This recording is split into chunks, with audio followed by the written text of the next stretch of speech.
In today's news, Gary Gensler is on the chopping block, with BlackRock issuing a warning that the SEC's lack of in-kind orders for Bitcoin ETF shares could hurt investors. Well, now, thanks to the arbitrary and capricious actions of Gary Gensler, Hong Kong brokerage firms in Hong Kong that cater to American clients for international trading are going to benefit massively from in-kind ETF trading, stealing a lot of the American clientele. This is a very serious situation, but wait, because that is not all. Gary Gensler is also on the chopping block here in this video from the Financial Services GOP. We can hear Mrs. Wagner ridicule Gary Gensler and the agenda of his SEC. Listen very closely.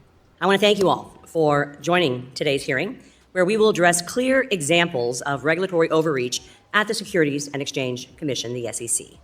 The SEC's aggressive and burdensome regulatory approach reveals the urgent need for sensible reforms at an agency responsible for protecting investors, maintaining fair, orderly, and efficient markets, and facilitating capital formation. This hearing is specifically about examining the need for reform under either a Republican or a Democrat SEC chairman, but reform at the SEC.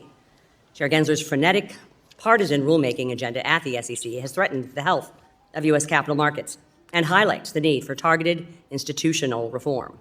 Today's hearing will explore the negative consequences of rulemaking based on theoretical assumptions rather than real-world impacts, and the alarming absence of stakeholder input and meaningful cost-benefit analysis during the rulemaking process. It's about time Congress stops issuing subpoenas and warnings and just starts taking action. Fine him, or better yet, fire Gary Gensler, as that is the only way America can start to move forward. Now, speaking of Gary Gensler and his SEC, Ripple apparently has a settlement discussion expected to begin in just 2 days' time on April 3rd. So potentially, as always, we may finally get a settlement agreement between Ripple and the SEC. But will Gary Gensler play ball? Only time will tell.